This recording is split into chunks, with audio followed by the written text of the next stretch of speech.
ओम नमः शिवाय। मो ज्योतिर्विद और शिव साधक प्रोफेसर रुद्रप्रसन्न महापात्र आपणक निकट में आज उपस्थापना करी शंभु किए। पिला माने काउटिया होकर जाऊँच शंभु शंभु उच्चारण करुँच कौन से शिव मंदिर भक्त माने संपूर्ण समर्पण इंगित करने देखापी भितर तो प्राय न थाए कि देखापी शंभु उच्चारण करते। शंभु हेले एकादश रुद्रु जड़े रुद्रंकर जन्म क्षमा करेंगे ये मुझे जन्मटा आपको बुझापी कौचे ना ईश्वर तो अजन्मा वेदर जड़े ठाकुर रुद्र जहाँ विषय में आगुरी कही किए से धनुर्धारी रुद्र मात्र पर शिव पुराण रे क्षमा करेंगे दर्शक बंधु मो ठीक रे मन पड़ूनी सतरुद्र संहिता किंबा कोटि रुद्र संहिता वैद्येश्वर संहिता एमती शिव पुराण रे किछि अंश से रुद्र संहितार सतीखंड रही रुद्र संहिता किंबा कोटि रुद्र संहितार शतरुद्र संहितार रुद्रंकर संपूर्ण वर्णन रही। अर्थात से वेदर ठाकुर पुराण रे एकादश हो गले जो काश्यप ऋषि प्रार्थना कले महादेव को जे महादेव आपण अवतरण करंतु एवं ए पृथ्वी की रक्षा करंतु से एकादश रुद्र आसिले किए से माने कपाली चंड भीम भव ऐर्बुण्य अजपाद आउ जहाँ भी रही शंभु तांक भीतर जड़े पर केबे एकादश रुद्रों पर आलोचना करिबा। शंभु हेले शंभु जी आनंद प्रदान करते सम बोली कह जाए आनंद बा भल जे ताको प्रदान कले से हला शंभु बट मात्र विशेषतः यही शब्दटीर उत्पत्ति स्वयंभू होइछि बोली कहा जाए। स्वयंभू आपण जानिथे तेणु शंभु को सबुठ पुरातन बा सबुठ प्रथम रुद्र बोली कहा जाए। जदिओ आपण जदि से क्रम पढ़े ताले शंभुंकर क्रम हुए 11 कि 12 क्षमा करेंगे 9 कि 11 10 हम नले शंभु कारण स्वयंभू बोले कौन आप जापारे जो ब्रह्मा और विष्णु लड़े समय बड़ किए से समय शिवंकर स्वयंभू लिंगटे प्रकट होता सेठू विष्णु आ ब्रह्मा कही ये हेले सबुठू महान देवता बा महादेव जहाँकि शिव पुराण में वर्णना होगी मिले।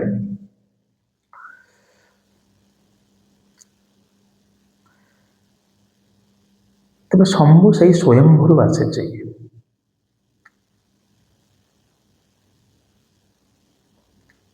एवं शंभु हेले जड़े रुद्र देखा सी गोरा आउ जहाँ वर्णना रही सी गोटे पद्मफूल टे धरी जो मत लगुच आजिका दिन में लिंगटा आम पद्मफूल चढ़ू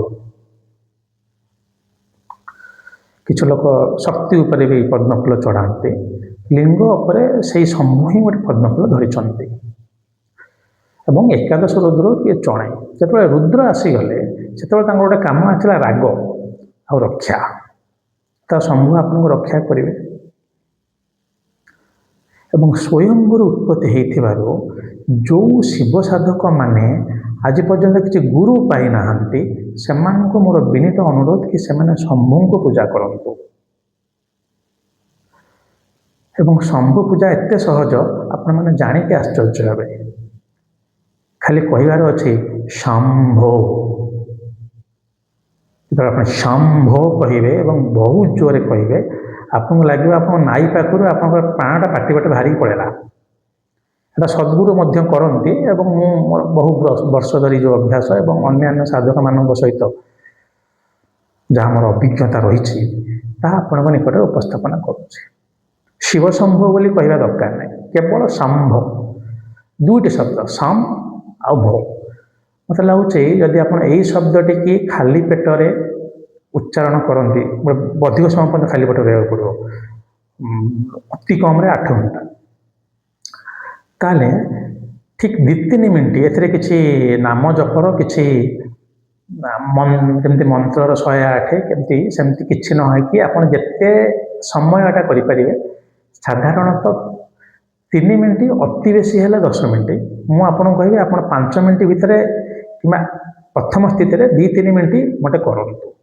ଶମ୍ଭ ଶମ୍ଭ ଆଗ କି ଆଖି ବୁଜି ବସିବେ, ଭଲକି ଟିକେ ପ୍ରାଣାୟାମ କରିବେ।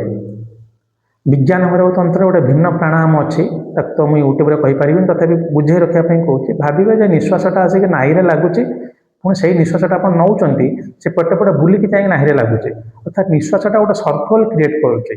ବିଜ୍ଞାନ ଭୈରବ ତନ୍ତ୍ରର 7ମ ତନ୍ତ୍ରଟି ବୋଧେ ଯାହା ମୋର ମନେ ପଡ଼ୁଛି, କିମ୍ବା ଅନ୍ୟ କିଛି ହେଇଥିବ। ବଟ୍ ଏଇ ପ୍ରାଣାୟାମଟି ଆଗ ଟିକେ କରିବେ, ଅନୁଲୋମ ବିଲୋମ ନୁହେଁ କିମ୍ବା କପାଳଭାତି ନୁହେଁ। କଲାର କିଛି ସମୟ ପରେ ଆପଣ ଶମ୍ଭ ଉଚ୍ଚାରଣ କରିବେ। ଆରମ୍ଭରୁ ଟିକେ ଧୀରେ ଧୀରେ କରିବେ, ଶମ୍ଭ ଶମ୍ଭ, ତାପରେ ବଢ଼େଇବେ। 2-3 ମିନିଟ୍ କରିବେ ଏବଂ ପ୍ରତିଦିନ କରିବେ ନାହିଁ। ପ୍ରତିଦିନ କଲେ ଆପଣଙ୍କର ଚକ୍ର ଗୁଡ଼ିକ ଠିକ୍ ରୂପେ ବାଲାନ୍ସ ହେଇକି ରହିବନି। ସେଇ ଯେଉଁ କହିଛି ମୁଁ ଶିବ ତିଥି ଅଷ୍ଟମୀ, ତ୍ରୟୋଦଶୀ ଏବଂ ଚତୁର୍ଦ୍ଦଶୀରେ କରିପାରନ୍ତି, କିମ୍ବା ଅଷ୍ଟମୀ ଚତୁର୍ଦ୍ଦଶୀରେ କରିପାରନ୍ତି। ତ୍ରୟୋଦଶୀ ଚତୁର୍ଦ୍ଦଶୀ ପାଖାପାଖି ହେଇଯାଉଥିବାରୁ ଆଉ ଗୋଟେ ମଝିରେ ଗୋଟେ ଦିନ କରିପାରନ୍ତି। କୃଷ୍ଣ ପକ୍ଷ ଗୁଡ଼ିକ ଶିବ ସାଧନା ପାଇଁ ଭଲ। 2-3 ଦିନ ଛାଡ଼ିକି, 4-5 ଦିନ ଛାଡ଼ିକି ଥରେ ଥରେ କରିବେ ଶମ୍ଭ। ଶମ୍ଭ କଲେ ଆପଣଙ୍କର ଚକ୍ର ଗୁଡ଼ିକ ବହୁତ ଶୀଘ୍ର ଜାଗ୍ରତ ହୁଏ ଏବଂ ଆପଣ ବହୁତ ଶୀଘ୍ର ଗୋଟେ ଆନନ୍ଦ ସ୍ଥିତିକି ପହଞ୍ଚି ଯାଆନ୍ତି। ଆପଣ ଶମ୍ଭ 3 ମିନିଟ୍ ବରଂ କରନ୍ତୁ, ତାପରେ ଆଖି ବୁଜିକି 30 ମିନିଟ୍ ବସିବେ। ଆପଣ ଦେଖିବେ ଆପଣଙ୍କ ଭିତରେ ଗୋଟେ ସମ୍ପୂର୍ଣ୍ଣ ଶିହରଣ ସୃଷ୍ଟି ହେଇଛି। ମାନେ ଶାରୀରିକ ରୂପେ ନୁହେଁ, ପ୍ରାଣ ଶକ୍ତିର ଶିହରଣ। ଆପଣ ଗୋଟେ ଘୋର ଅନ୍ଧକାର ଭିତରକୁ ପଳେଇଯିବେ, ଯେଉଁଟାକି ଆପଣ ନିଜ ଭିତରେ ଶିବ ତତ୍ତ୍ୱଟାକୁ ପାଇବେ। ତେବେ କାହିଁକି କରିବେ ଏଇଟା? ଯେଉଁଟା ମୁଁ କହିଲି ଯେ ଗୁରୁ ନଥିଲା ସମୟରେ ଯେମିତି ଶିବ ସ୍ୱୟଂ ହୋଇ ଆସିଥିଲା, ଆପଣ ନିଜକୁ ନିଜେ ଡେଭଲପ୍ କରିବା ପାଇଁ ଏଇଟା କରିବେ। ମୁଁ ଦେଖିବେ କିଛି ଦିନ ପରେ ଆପଣଙ୍କୁ ଶିବ ହିଁ ସାଧନା ପଥରେ ଅଗ୍ରସର କରିବା ପାଇଁ ବହୁତ ସାହାଯ୍ୟ କରିବେ।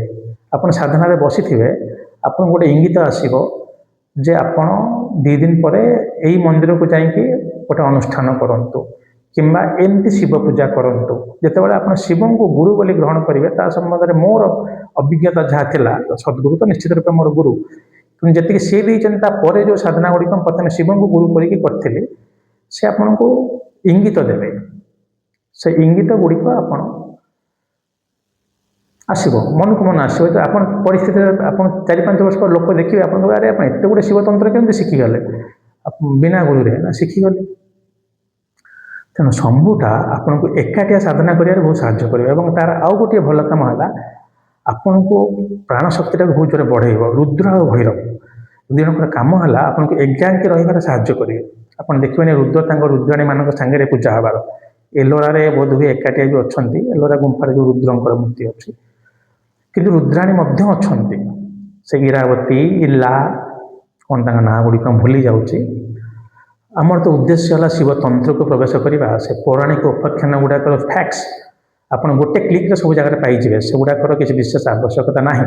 ଯଦିଓ ମୁଁ ତାକୁ ପଢ଼ିକି ଯଦିଓ କହିପାରନ୍ତି, କିନ୍ତୁ ପୂର୍ବ ପ୍ରସ୍ତୁତି କରିକି ମୁଁ ଆସେନି।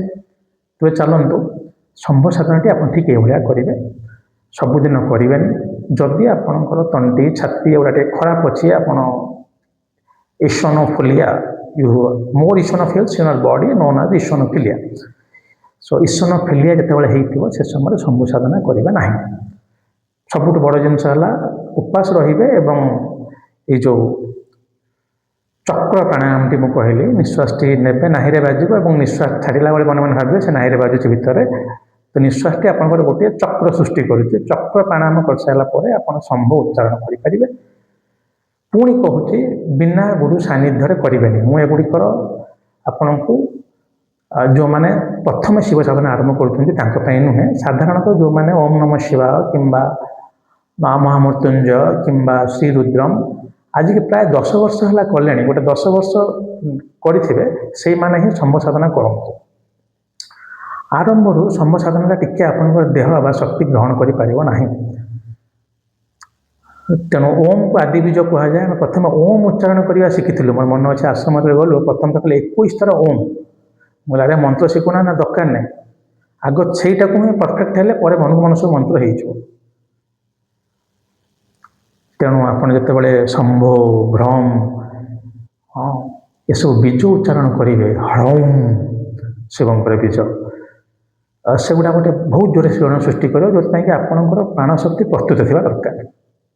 ତେବେ ଆଶା କରେ ଆପଣ ବୁଝିପାରୁଥିବେ ଯେ ଶମ୍ଭୁ ସେ ଏକାଦଶ ରୁଦ୍ର ସେଇ ଯିଏକି ଆପଣଙ୍କୁ ନିଜକୁ ସ୍ୱୟଂକୁ ପାଇବାରେ ସାହାଯ୍ୟ କରିବେ ଏବଂ ଆପଣଙ୍କୁ ଚିରନ୍ତନ ଆନନ୍ଦ ପ୍ରଦାନ କରିବ। ତା ଯୋଗର ସେଇ ସ୍ଥିତିକି ନେଇଯିବେ ଯେଉଁଟା ଆପଣଙ୍କୁ ଖୁବ୍ ଭଲ ଲାଗିବ। ଶମ୍ଭୁ ସାଧନାଟି ନିଜ ଜୀବନରେ ଅବତରଣ କରନ୍ତୁ। ଯଦି ଆପଣ ଜଣେ ଶିବ ସାଧକ ଗତ 10-12 ବର୍ଷ ଧରି ନଥିଲେ, ନହେଲେ ଶମ୍ଭୁ ସାଧନାଟି କରିବେ ନାହିଁ। ବିନା ଗୁରୁ ପ୍ରଦତ୍ତରେ କରନ୍ତୁ ନାହିଁ। ଆପଣଙ୍କୁ ଖାଲି ଜଣେଇ ଦେବାର ଉଦ୍ଦେଶ୍ୟ ଥିଲା ଯେ ଶମ୍ଭୁ ହେଲେ ଶିବ ଏବଂ ଶମ୍ଭୁ ସାଧନା ଏଇଭଳିଆ ହୁଏ। ଅନ୍ୟାନ୍ୟ ବିଭିନ୍ନ ଗୁରୁମାନେ ଭିନ୍ନ ଭିନ୍ନ ପ୍ରକାର ଶମ୍ଭୁ ସାଧନା କରିପାରନ୍ତି, ଯାହା ମୁଁ ମୋର ଗୁରୁଙ୍କ ଠାରୁ ଶିଖିଛି ବା କରେ।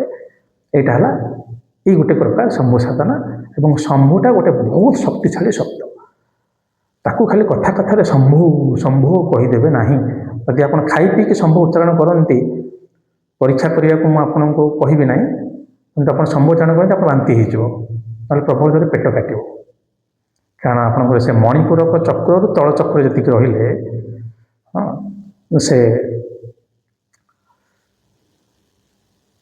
ସେ ଚକ୍ର ଗୁଡ଼ିକ ବହୁତ ଶୀଘ୍ର ଏଥିରେ ଆକ୍ଟିଭେଟ୍ ହେଇଯାଆନ୍ତି, ତେଣୁ ଜଠରାଗ୍ନିର ଉପରେ ପ୍ରଭାବ ପଡ଼ିପାରେ।